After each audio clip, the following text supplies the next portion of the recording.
Hello everyone, this is doctor Jivesh Yadav.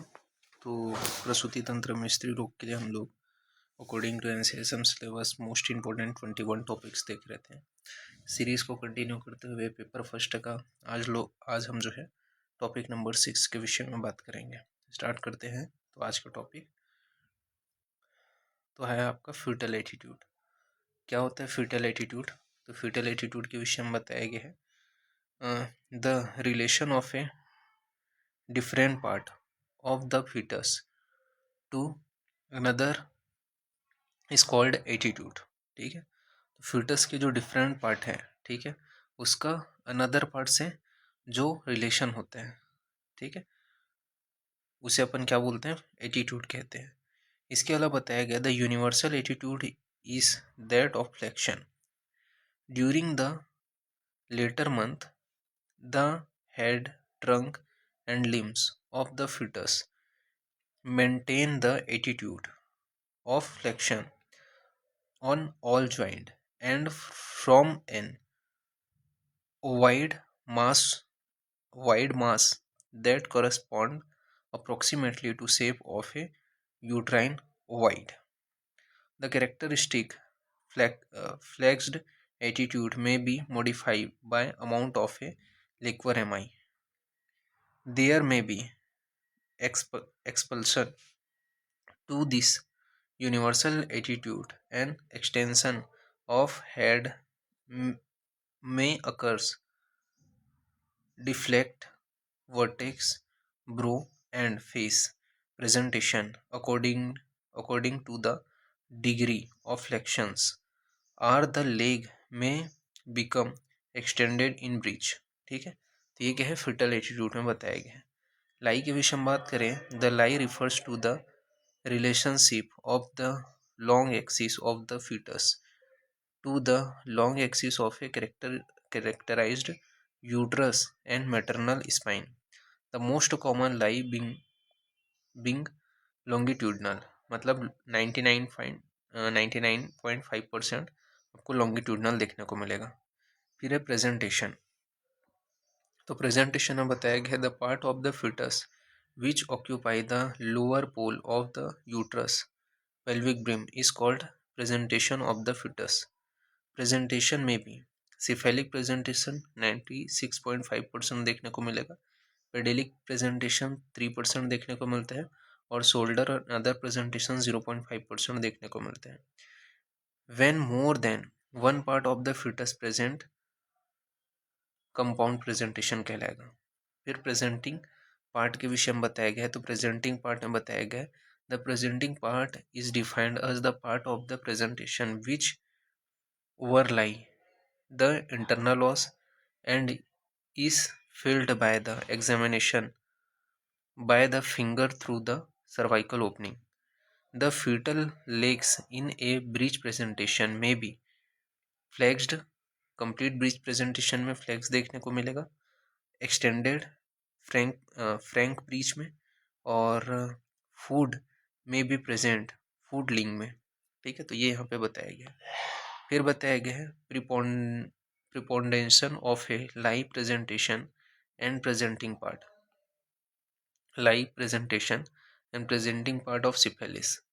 तो lie मतलब longitudinal 99.5%, cephalic देखने को मिलते हैं, वर्टेक्स 96% देखने को मिलते हैं, ट्रांसफर्स ऑब्लिक एंड अनस्टेबल 0.5% होते हैं जिसमें ब्रीच 3% है और शोल्डर 0.5 है, ब्रो एंड फेस प्रेजेंटेशन 0.5% है। फिर है डिनोमिनेटर। डिनोमिनेटर के विषय में बताया गया है it is the arterially bony flexed point on the presenting part which comes in relations with the various quadrants of the maternal pelvic। ठीक है, डेनिमेटर्स के अंतर्गत क्या है, जैसे कि ऑक्सीप्यूट इन वर्टेक्स, ठीक है, ये आपको देखने को मिलेगा, मेटरनम इन फेस, इसके अलावा frontal eminence in bro, sacral in breach, इसके अलावा एक्रोमियन इन शोल्डर। ठीक है, तो ये यहाँ पे बताया गया है। फिर पोजीशंस के बारे में बात करते हैं। तो पोजीशन बताया गया it is the relations of the denominator to the different quadrant of the pelvic, anterior, posterior, right or left positions is referred in relations to the maternal pelvis with a mother in erect position। ठीक है, तो ये चीज़ यहाँ पे बताया गया है।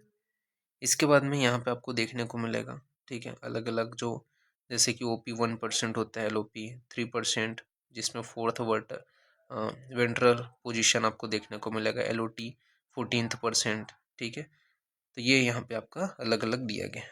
फिर कॉजेस ऑफ ए यहाँ पे बताया गया है preponderance of a longitudinal lie and cephalic presentation. The fetus in the attitude of flexion assumes a shape of an ovoid with its long vertical pedellic axis measuring about 25 centimetre at term. इसके अंतर्गत सबसे पहले आपका ग्रेविडेशन, तो gravitation बताया गया the head being heavy heaviers comes down to the bottom। Adoption, the smallest circumference of the flexed head is about 27.5 centimeter and the circumference of the breech with both thigh flexed is about 32.5 centimeter। ठीक है, ये चीज़ ध्यान में रखना। फिर next अपन देखते हैं आयुर्वेदा पोषण सूती का विज्ञान। तो सूती का विज्ञान की सर्वप्रथम परिभाषा बताई गई है। क्या बताया गया सूती का विज्ञान की परिभाषा में? तो सूते यहाँ पे बताया गया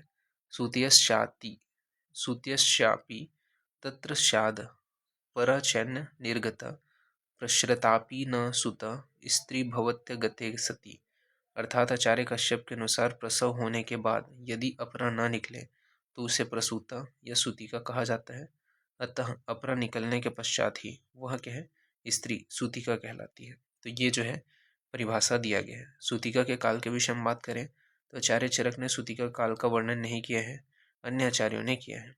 सुश्रुत ने बताया है कि पुनर्आर्तो दर्शन तक बताया है। वांगभट्ट तथा कश्यप ने सड़भी मास में बताया है। इसके अलावा भाव मिश्र तथा योग रत्नाकर ने 4 मास तक पथ्य का पालन करने के विषय में बताया है। आचार्य सुश्रुत तथा आचार्य वांगभट्ट ने 1.5 मास यानी कि 4 से 5 दिन अर्थात पुनर्आर्तो दर्शन तक सूती का काल माना है।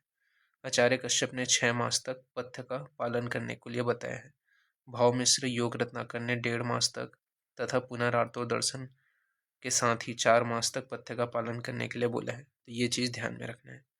फिर सूती का परिचर्या के विषय में बात करते हैं तो आचार्य चरक के अनुसार क्या बोला गया है? तो आचार्य चरक के अनुसार पिपली पिपली मूल चव्य चित्रक नागरे चूर्ण सहितम यानी कि सातम्य की परीक्षा करके मतलब सूतिका की सातम्यता की परीक्षा करके सूतिका को पिपली पिपली मूल चव्य चित्रक श्रृंगवेर चूर्ण युक्त सर्पी तैल वसम मज्जा का पान कराना चाहिए।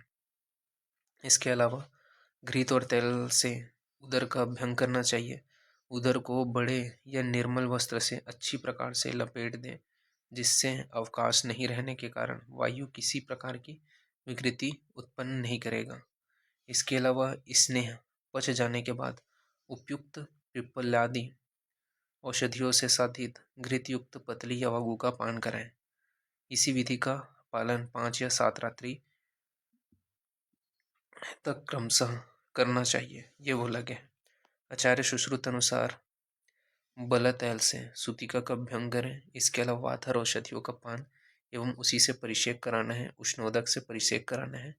वह सूतिका को क्रोध व्याम एवं मैथुन आदि का त्याग करना है, ये यहाँ पे बताया गया है। फिर विशिष्ट सूतिका परिचर्या के विषय में बताया गया है। तो विशिष्ट सूतिका परिचर्या में अनुपदेश में कैसे करना है? तो अनुपदेश में वातज रोग प्रधान होता है, अभिषंदे के कारण स्नेह निंदनीय होता है, अग्नि एवं बलवर्धक मंडादि का प्रयोग करना है। तो अग्नि एवं बलवर्धक मंडादि का प्रयोग करना है, स्वेदन कराना है, वायु रहित स्थान में शयन कराना है, वो उष्ण द्रव्य सेवन श्रेष्ठ बताया गया है, ये आनुपदेश में बताया गया है। फिर जांगल देश के विषय में बात करें तो जांगल देश में बताया है पिपल्यादि कषाय के अनुपात में घृत और तेल का पान कराना है। तो पिपल्यादि कषाय के अनुपात में घृत और तेल का पान कराना है। वात पित्तज होने के कारण विशेष रूप से स्नेहादि से उपचार रोग प्रधान बताया गया है। बलवान स्त्री को 3 से 5 रात्रि तक स्नेह पान कराना है। साथ ही साथ बल रहित स्त्री को 3 से 5 रात्रि तक यवागु का पान कराना है। उष्णोदक से परिषेक कराना है। साथ ही साथ स्निग्धन से संसर्गज क्रम द्वारा उपचार कराना है। ये जंगल देश में बताया गया। साधारण में साधारण विधि का प्रयोग करना और विशेष विशेष एवं ग्लेच्छ जाति में रक्त मांस निरयु कंद मूल फल इनका प्रयोग करना है। पुत्र प्रसव होने पर तैलपान और कुमारी प्रसव होने पर घृतपान कराने के विषय में बताया है, तो ये चीज ध्यान में रखना। पर फिर बोला है सूतिको उत्थान, तो सूतिको उत्थान के विषय में आचार्य वांगभट्ट ने सूतिका को प्रसव के 10 दिन पश्चात सूतिका गार से बाहर आने का विधान किया है। तो आचार्य वांगभट्ट ने सूतिका को प्रसव के 10 दिन पश्चात सूतिका गार से बाहर आने का विधान किया है। फिर बोला गया है सूतिका स्नान, तो आचार्य वृद्ध वांगभट्ट ने सूतिका को गोत्र के अनुसार 10वें या 12वें दिन में से किसी शुभ दिन स्नान करने का निर्देश दिया है। ठीक है, फिर सूतिका परिचर्या से क्या क्या बेनिफिट्स हैं वो यहाँ पे बताया गया है। तो यहाँ पे आपका बताया गया है एवं ही गर्भवृद्धि क्षपित शिथिल सर्व शरीर धातु प्रवाहन वेदना क्लेद रक्त निस्त्रु विशेष शून्य शरीरस्य पुनर्नवी भवित, यानी कि इस प्रकार गर्भवृद्धि के कारण कृष शरीर की सभी धातुओं के शिथिल होने, प्रवाहन की वेदना तथा क्लेद एवं रक्त के निकलने के कारण विशेष रूप से शून्य शरीर वाली स्त्रियां पुनः नवीन हो जाती हैं। तो ये क्या है आपका सूतिका परिचर्या का बेनिफिट है। तो ये चीज़ आपको ध्यान में रखना है और इस प्रकार से ये आपका 6 नंबर का जो इम्पोर्टेंट टॉपिक है पेपर फर्स्ट का वो यहाँ पे फिनिश होता है। तो अभी के लिए इतना ही। Thank you.